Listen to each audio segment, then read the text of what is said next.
우리의 최고의 기쁨이 되도록 인도하여 주시옵소서. 이 시간 말씀을 듣고 그 말씀을 통해서 주님의 음성 듣기를 원합니다. 성령님, 우리의 귀와 마음을 열어 주시옵소서. 감사드리며 예수님 이름으로 기도합니다. 아멘. 자, 우리 앞뒤 좌우로 한번 반갑게 인사 나누어 주시기 바랍니다.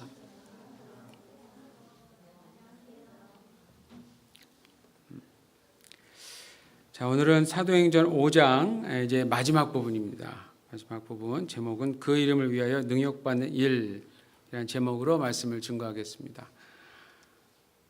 우리가 지금까지 누가의 기록을 통해 본 바로는 사도들은 두 개의 큰 박해를 받았습니다. 그래서 두 가지 박해를 통해서 사도들은 다시 한번 자신들의 확고한 신앙을 고백하게 된 겁니다. 여러분, 우리가 지난주에 보았던 5장 29절에서 32절은 이게 굉장히 짧거든요. 굉장히 짧지만 사실은 성경 전체의 내용 및 의도를 다 담고 있다고 해도 과언은 아닌 겁니다. 그 정도로 중요한 겁니다. 성전 지도자들로부터 박해를 받고 있었던 이 사도들의 이 증언은 그야말로 복음의 핵심이고 복음으로 구원 얻은 자들이 전해야 할 내용입니다. 무엇보다 그것은 하나님의 뜻이기 때문에 우리는 전해야 합니다. 여러분, 하나님의 뜻이 바로 예수 그리스도를 통해서 구체적으로 낱낱이 이 세상에 드러났습니다. 자, 그럼에도 불구하고요, 대제사장과 성전 지도자들은 우리가 본 것처럼 끝까지 받아들이고 있지 않아요. 대신 이제 오늘 본문을 보시면 어떻게 하냐면 나사렛 예수에게 행했던 것처럼 그의 제자들인 사도들에게도 동일하게 행하려 하고 있습니다. 자, 33절을 보시면 사도들의 변함없는 입장을 두 번 다시는 확인하고 싶지 않은 이 성전 지도자들이요, 사도들을 죽이려고 하는 이제 장면이 나오는 거예요. 저는 이 장면을 보면서 이런 생각을 해봤습니다. 인생이나 신앙이나 중요한 것은 방향이구나라는 것을 생각해봤어요. 중요한 것은 방향이구나. 처음부터 어떤 방향을 잡고 가느냐가 너무나도 중요하다라는 것을 본문에 등장하는 성전 지도자들을 보면서 계속해서 생각해 보게 됩니다. 아무리 하나님의 성전을 관리한다 하더라도 그 지위나 신분 자체가 인생이나 신앙의 성공을 결정할 수 없다라는 것을 확실히 알 수 있습니다. 여러분, 중요한 것은 진짜를 알아볼 수 있는 분별력이에요. 근데 이 사람들에게는 그게 없었어요. 그러니까 한번 방향을 잘못 잡으면 가면 갈수록 돌이키기가 더 힘들잖아요. 그랬던 것처럼 이 성전 지도자들이 그러한 모습을 갖고 있는 것처럼 진정 도달해야 될 그런 목적지와는 점점 멀어져가는 그러한 모습처럼 성경을 가지고 있어도, 그리고 성전에서 살고 있다 해도 성경과 성전이 말하고 있는 하나님의 뜻과는 전혀 관계없이 살아가고 있는 모습, 이러한 모습을 보면서 우리의 인생과 신앙은 이래서는 안 되겠다라고 몇 번이고 다짐하게 됩니다. 정말 다짐해야 될 겁니다. 성전 지도자들의 이러한 모습 절대로 닮아서는 안 되는 모습입니다. 자, 시기심으로 시작된 사도들의 재판이었습니다. 이 두 번째 재판은. 자, 이제 사도들이 결론적으로 사형에 처할 위기에 있습니다. 근데 바로 그때 오늘 본문에서 상당히 중요한 역할을 하는 한 인물이 등장해요. 이제 34절을 보십시오. 자, 가말리엘이라고 하는 사람이 등장합니다. 이 사람이 이제 34절에서 어떻게 표현하냐면 모든 백성에게 존경받는 이 율법 교사예요. 옛날 우리 성경에 교법사라고 나오는데 율법 교사입니다. 율법을 가르치는 자. 자, 율법을 가르치는 사람이니까 사두개인인가요? 바리새인인가요? 당연히 바리새인이죠. 바리새인이요. 당시 유대사회의 최고 기관은요, 산헤드린 공의회였다라고 말씀드렸습니다. 그게 이제 최고의 법원입니다. 지금 이 본문에서 사도들을 재판하는 사람들이 바로 누구냐면 그 산헤드린 공의회의 의원들이었어요. 정확히 사두개인이 몇 명, 바리새인이 몇 명이었는지 몰라요. 그건 모르지만 산헤드린 공의회에는 사두개인들과 바리새인들로 구성된 70인이 있었고 플러스 1인 대제사장이 있었다고 그래요. 그래서 71명이 있었다고 그래요. 자, 그러한 가운데 이 가말리엘이 있었습니다. 이분이 어떠한 인물인지 잠깐 소개해 드립니다. 유대인의 유전을 체계화한 사람이 있었습니다. 그 사람이 누구냐면 힐렐이라는 유명한 사람이었대요. 유명한 그 사람도 율법 교사인데 그의 이름을 따라서 예수님 당시에도 힐렐 학파라고 하는 어떤 유명한 그 율법 연구 그룹이 생길 정도로 굉장히 바리새인들이 유대 사회에서 영향을 끼치는 데에 매우 큰 역할을 한 인물이라고 합니다. 왜 유대인의 유전을 체계화했을까? 왜 이게 필요했을까? 여러분 구약 성경 요즘에 그 생명의 삶 큐티 우리 생명의 삶을 통해서 보시면은 역대상 역대하 여기를 이제 했잖아요. 거기 보시면 이제 아직은 나오지 않지만 북이스라엘은 아시리아라는 나라에 의해서 없어지고 그다음에 남쪽 유다는 바벨론에 의해서 이렇게 포로로 잡혀가요. 이렇게 해서 오랫동안 그 이후부터 보세요. 아시리아, 바벨론, 그다음에 페르시아, 그다음에 그리스, 그리고 우리가 지금 보고 있는 이 사도행전의 배경은 로마예요.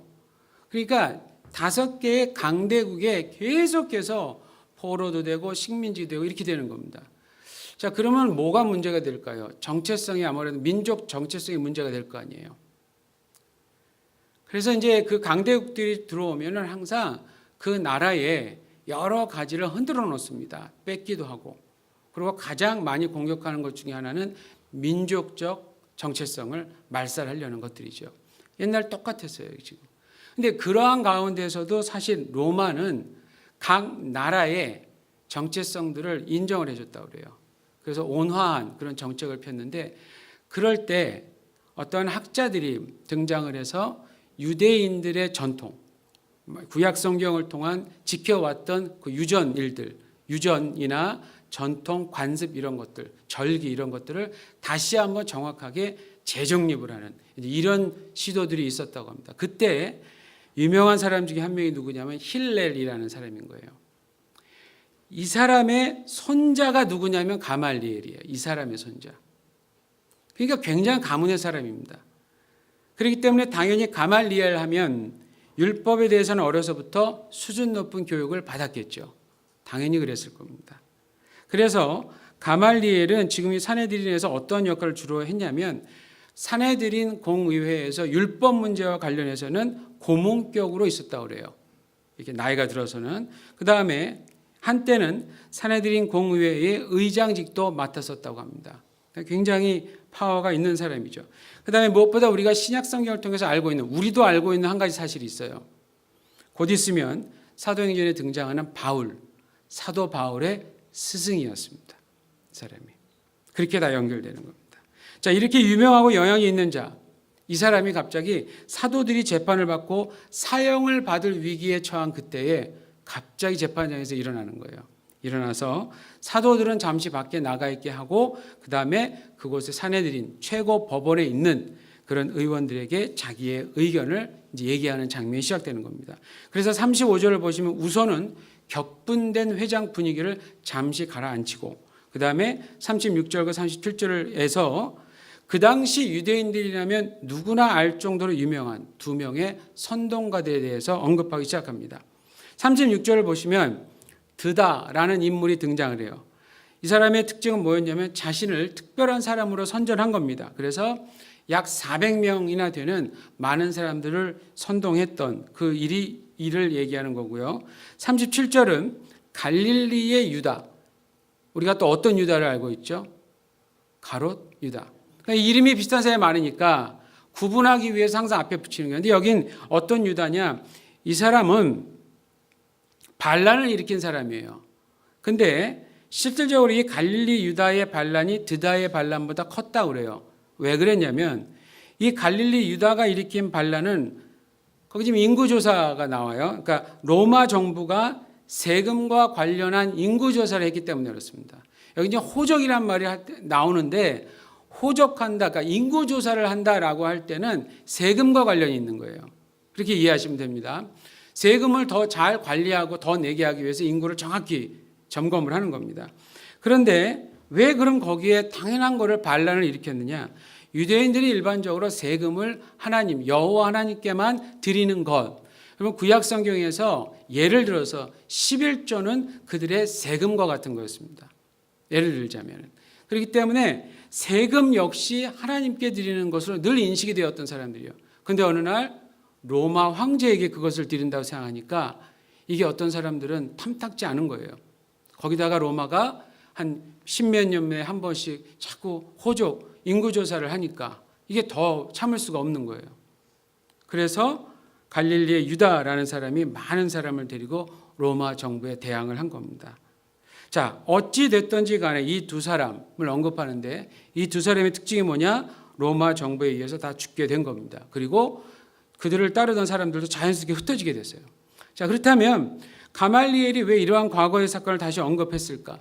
그가 언급한 사건과 사도들의 재판과는 어떠한 관련이 있는 건가? 공통점이 하나 있긴 합니다. 선동했던 리더들이 다 죽음을 맞이했다라는 거예요. 드다도 그랬고 갈릴리의 유다라는 사람도 그랬고 나사렛 예수도 분명히 죽었죠. 죽었다라는 거는 이 안에 있는 사람들이 모두 알아요. 근데 참 그렇죠. 지금 사도들은 계속해서 부활까지 얘기하는데도 승천까지 얘기하는데도 이 사람들 믿지 않는 거예요. 근데 어쨌든 죽었다라는 거는 모두가 다 인식하고 있었어요. 자, 그래서 38절과 39절을 보시면 이제 결론적으로 가말리엘이 왜 그러한 사건을 언급했는지가 이유가 나옵니다. 이유는 굉장히 간단해요. 상관하지 말라는 거예요. 상관하지 마라. 왜냐? 나사렛 예수도 이미 죽었다. 그도 죽었으니까 기다려 보면 자연스럽게 그가 어떠한 인물이었는지 알 수 있다라는 의미로 이런 말을 하는 겁니다. 그러면서 계속해서 아주 중요한 점을 언급해요. 사람이 스스로 만든 사상과 소양이며 반드시 무너질 거고 그게 하나님께로 났으면 사람이 절대로 무너뜨릴 수 없다라고 굉장히 의미 있는 얘기를 여기서 합니다. 여러분 38절 후반에 기록된 가말리엘의 말, 사람이 스스로 만든 사상과 소양이며 반드시 무너질 것이고, 이게 가정이잖아요 지금. 그렇죠? 추측이고 가정인데 38절과 39절은 좀 틀려요. 느낌이.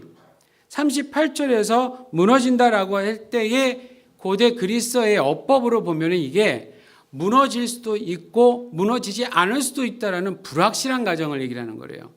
그런 문법이래요. 근데 39절은 사실을 근거해서 말하는 표현이랍니다.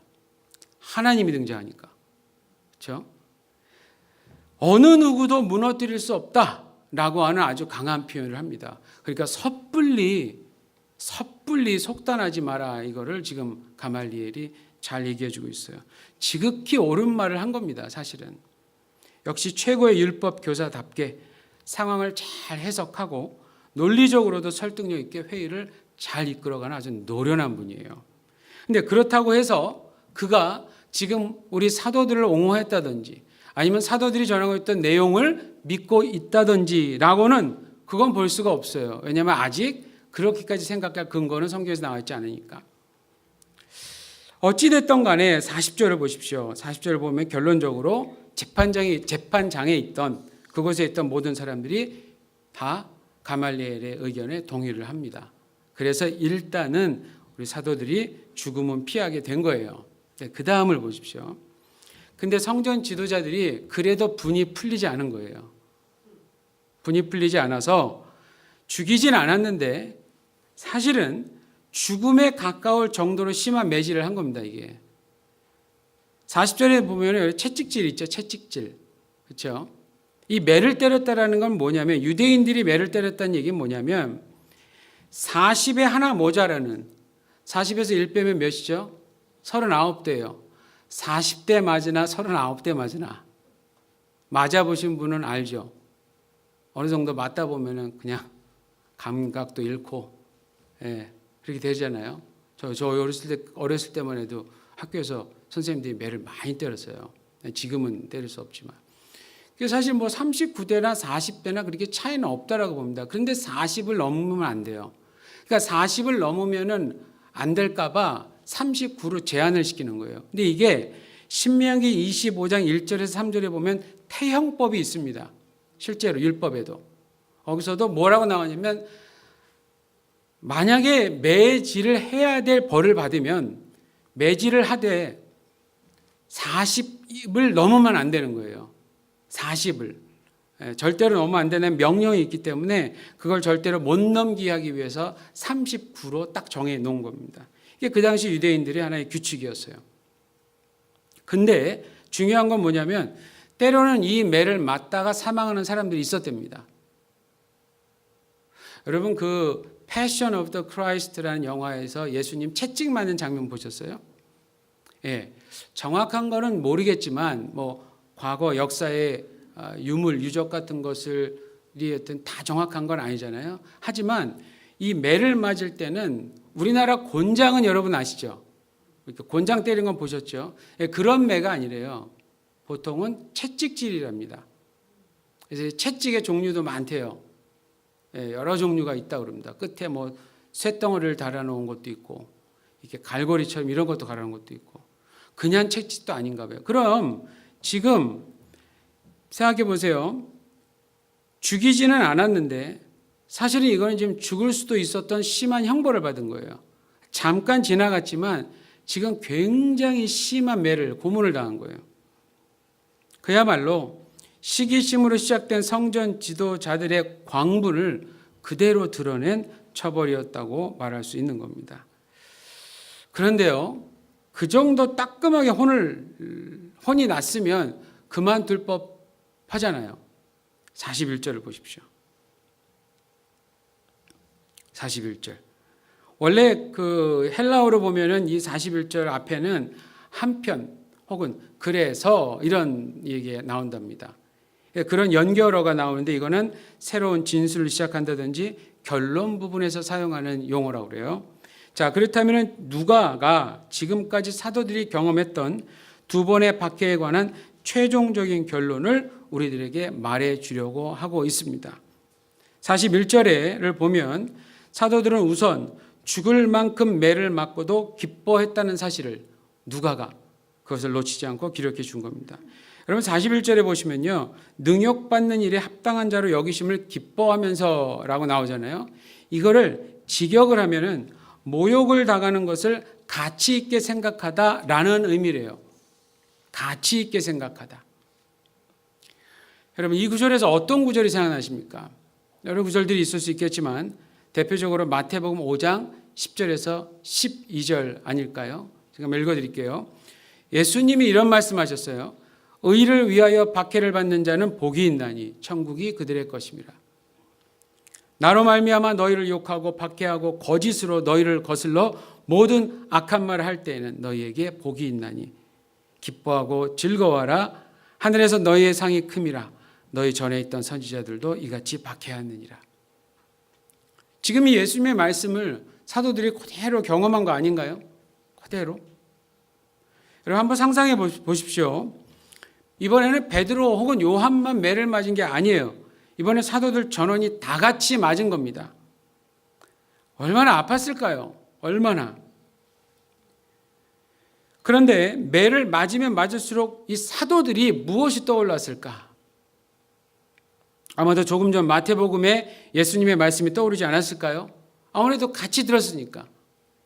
너무 아팠을 거예요. 이러다 죽겠구나 싶었을 겁니다. 그럼에도 불구하고 매를 맞는 동안에도 마음 한구석에서는 확신과 기쁨이 피어나고 있는 것이었어요. 비록 맞는 동안에는 웃지 못했겠죠. 맞는데 웃는 애가 어디 있겠습니까, 여러분? 그거 이상한 거지. 그렇잖아요? 근데 심한 매를 다 맞고 재판장을 떠날 때 어떻게 떠났겠어요? 서로 부축해 가면서 겨우겨우 걸어서 나갈 정도로 그렇게 가지 않았겠어요? 그렇게 심한 매를 맞았는데. 그런데 재판장을 딱 나가는데 그 매를 때리고 그걸 보고 있었던 성전 지도자들은 좋아 하고 마음속으로 통쾌했겠죠. 근데 사도들이 어떻게 합니까? 맞을 때는 아각 소리를 질렀겠지만 일어나서 성전 밖을 딱 나가면서 서로 쳐다보면서 씩 웃기 시작하면서 오히려 우와 기뻐하면서. 제 생각에는 그 정도 되면 성전 지도자들이 야 쟤네들은 미친 놈이다 이러고 그냥 그렇게 기록을 했을 것 같아요. 서기보로. 야 저놈들 미쳤다라고 정신 이상자 이렇게 써놔라. 더 이상 손을 대기가 어려울 정도가 돼버린 거예요. 그 정도까지 손을 댔는데 큰 기쁨을 주체할 수 없었던 겁니다. 왜냐? 그들은 바로 예수님께서 예고하셨던 그 말씀의 실체를 정말 몸으로 경험했기 때문에 그렇습니다. 자, 두 번째로 그 결과 뭐냐? 그들은 나사렛 예수가 메시아다, 그리스도다라고 하는 사실을 도저히 부인할 수 없을 수준까지 됐어요. 이제는 예수님을 믿지 않는 것이 불가능하게 되어 버린 겁니다. 그래서 42절을 보시면 그들이 날마다 성전에 있든지 집에 있든지 자주 나오죠. 즉 이전과 동일하게 자신들의 임무를 수행하고 있었고요. 전하고 가르치고 있는 핵심 내용은 여전히 예수는 그리스도라고 하는 것이었습니다. 예수는 메시아, 예수는 기름 부음 받은 자, 예수는 왕, 예수님 아까 갈릴리의 그 유다가 아니라 나사렛 예수가 진짜 메시아다라고 하는 거, 이거를 얘기하고 있었어요. 그 진리에 대해서, 그 사실에 대해서 사도들은 이전과 동일하게 가르치는 일과 전도하는 일을 결코 포기하지 않았습니다. 그야말로 아까 39절에서 가말리엘이 말한 것처럼 성전 지도자들이라 할지라도 절대로 무너뜨릴 수 없는 하나님의 일이 누구에게서 나타나고 있었느냐? 바로 사도들에게서 나타나고 있었다라고 하는 겁니다. 여러분, 이런 본문을 보면서 한 가지 꼭 기억하셔야 될 게 있어요. 구원은 힘이고 능력이고 고난 가운데에서도 기뻐할 수 있는 이유다라고 하는 겁니다. 그러나 그 구원이 정말 그렇다라고 하는 사실을 보여주기 위해서는요, 오늘도 우리 주님이 자신의 제자들을 사용하신다는 사실을 꼭 기억하셔야 합니다. 사도들을 통해서 무엇보다 사도들이 심한 박해를 기쁨으로 견디며 사람을 살리는 복음을 전하게 했던 것처럼 주님은 오늘도 자신의 제자들을 통해서 그러한 일을 여전히 이어가시고 계십니다. 매를 맞든지 욕을 먹든지 간에 분명 어떤 형태로든 예수는 그리스도다라고 하는 복음을 전하고 가르쳤을 때 겪게 되는 어려움들, 곤란함이 분명히 있게 되어 있습니다. 어떤 분들은 가족들로부터 비난과 고난을 받습니다. 그리고 어떤 분들은 친구들로부터 혹은 직장 동료들로부터 비난과 고난을, 어려움을 받습니다. 우리 가운데 그러한 고난을 받고 겪고 있는 분들이 계시다면 오늘 정말 꼭 오늘 본문의 사도들이 보여준 모습에 대해서 기억하시기 바랍니다. 복음의 메시지를 정확히 전하면 분명 타협하지 못하는 상황을 접하시게 됩니다. 어떤 방법으로도 피해갈 수 없는 상황이 생겨나게 돼요. 자, 바로 그때 복음을 있는 그대로 전할 것인지 아니면 필요한 대로 뺄 건 빼고 전할 것인지 고민하게 되겠죠. 목사님, 저는 절대로 그런 일 안 겪던데요. 예, 그거는 이미 상대방이 예수 믿을 자로 이제까지 이미 다른 분들에게 복음을 많이 들었고 시행착오를 이미 겪었던지 아니면 내가 전한 복음이 잘못됐을 확률도 분명히 있습니다. 여러분, 복음의 내용을 아시잖아요. 복음이 무엇인지. 하나님이 우리 인간을 창조하셨고 그런데 인간이 하나님께 반역을 했어요. 그래서 이 모든 우리의 문제의 모든 핵심에는 반역한 인간의 죄 때문이다라는 원인이 있어요. 이것 때문에 인간뿐만이 아니라 인간이 관계하는 모든 환경까지 전부 다 타락하게 된 겁니다. 그래서 우리는 사실 그 타락된 상황 속에서 그럴듯하게만 지금 살고 있는 거지, 실제로 안을 열어보면 다 골마 있고 아파 있고 문제없는 사람이 한 명도 없어요. 그런데도 불구하고 가식과 학식과 물질과 이런 것들로 온몸을 다 그냥 발라서 없는데 있는 것처럼 보이면서 아픈데 안 아픈 것처럼 보이면서 그냥 그렇게 살아갔을 뿐이에요. 그런데 이걸 내놓기가 그렇게 수치스러운 거예요. 그동안 나는 그렇지 않은 사람으로 보였기 때문에. 그런데 어느 날 복음이 들어와서 우리의 그 실존, 우리에게 그 죄된 실존을 보이려고 하니까 나는 그걸 안 보여주려고 자꾸 이렇게 몸을 더 움츠리는 거예요. 복음이 강력하다 제가 그랬잖아요. 힘이라고 그랬잖아요. 여러분, 복음은 공격합니다. 우리를 공격해요. 그냥 친절하게 말해서는 안 들으니까. 우리는 복음을 친절하게 전할지 몰라도 복음의 내용은 강합니다. 우리의 죄, 그동안 누구에게도 말하지 않았던 그 우리의 다양한 죄를 그대로 다 긁어내요. 긁어내. 누가 그걸 한 번에 좋아하겠어요? 누가 그걸 고민 없이 받겠습니까? 저 땅 끝까지 그냥 떨어지는 그러한 수치를 경험하지 못하고 어떻게 구원을 받습니까? 아니에요. 절대로 그렇지 않습니다. 내가 어떠한 사람인지를 복음 때문에 처절히 보지 못했는데 어떻게 구원이 와요? 단계적으로 그게 불가능한데. 그건 잘못된 복음인 거예요. 예수 믿으면 복 받는다. 예수 믿으면 뭐 돈 잘 번다. 다시는 그런 복음 얘기하지 말고 다시는 그런 누가 얘기하면 귀를 막으세요. 절대로. 저는 엄연히 단호하게 말씀드립니다. 복음 제대로 전하고 제대로 맞닥뜨리면 여러분 창피해져요. 스스로가 부끄러워져요. 고개를 못 들어요. 그리고 그거 듣는 사람들은 어쩌면 자기 뭐라 그런다고 혼내기까지 하고 뭐라 그러기까지 하고 어쩔 땐 때려요. 싸웁니다. 불화가 오히려 일어납니다. 평화를 기대하지만 이게 복음의 역할이에요. 역할. 이런 복음이에요. 이런 복음. 지금 사도들이 당했던 그거. 그럼에도 불구하고 언제 그 복음이 영향력을 드러내느냐. 오늘 사도들을 잘 보세요.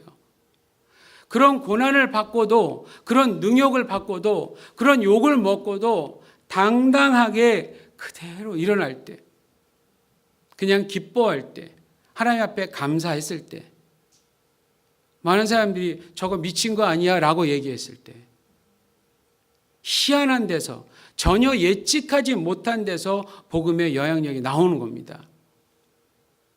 많은 사람들이 모여서 말씀 좋게 듣고 기분 좋게 들어서 너무 기분 좋아서 갈 때 역사가 생기는 게 아니에요, 여러분. 실제로 우리 안에 골마 터진 그 죄 덩어리를 창피해도 그대로 다 꺼내서 주님 앞에 딱 내놨을 때 역사는 그때부터 시작되는 거예요. 역사는. 근데 그건 안 하고 그냥 무슨 집회만 쫓아다니면 근본적으로 해결돼야 될 게 해결이 안 되는데 그런 것만 쫓아다닌다고 뭐가 됩니까? 우리 성도님들에게 그랬다는 얘기 아니에요. 제가 늘 얘기하지만 우리 성도님들 그런데 너무 안 가서 제가 안심이에요.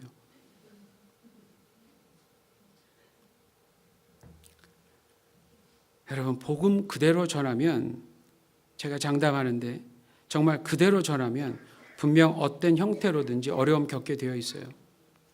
교회의 존재의 목적은 하나님의 영광을 나타내는 데 있습니다. 그리고 하나님의 영광은 교회의 머리이신 예수님이 그리스도이시다라고 증거되는 곳에 나타나게 되어 있습니다. 결론적으로 말씀드릴게요. 이제 예수님을 구세주와 주로 믿고 살아가는 모든 성도들은 자기 자신을 예수 그리스도의 이름을 위하여 모욕을 당하는 것을 가치 있게 생각하는 사람으로 살아가기로 결단해야 합니다. 앞으로는 제가 재직하시는 분들에게 꼭 이 항목을 물어볼 거예요. 진짜 물어보고 싶어요. 저 자신도 마찬가지고 우리 모두에게 무슨 일이 있어도 이렇게 살겠나 하는 결단. 예스라고 했는데 그렇게 안 살면 혼날 거예요. 저도 당연히 혼나겠죠. 그랬는데 안 살면. 혼나야 돼요, 여러분. 매를 맞아서라도 돌이킬 건 빨리 돌이켜야 돼요. 그냥 그대로 두면 그거 골마 터져서 병되면 나중에 큰일 나요. 그거 나중에 큰일 나요. 예수님께서 그렇게 사셨던 것처럼 그리고 사도들도 그렇게 살았던 것처럼 그리고 허다한 믿음의 사람들이 그렇게 살아왔던 것처럼 이제 우리도 그렇게 살아야 합니다. 그렇게 살 때만이 복음은 비로소 보여지게 되기 때문에 그래요. 복음이 보여지면 그 결과 복음의 주인공이신 예수님의 존재가 드러나게 될 겁니다.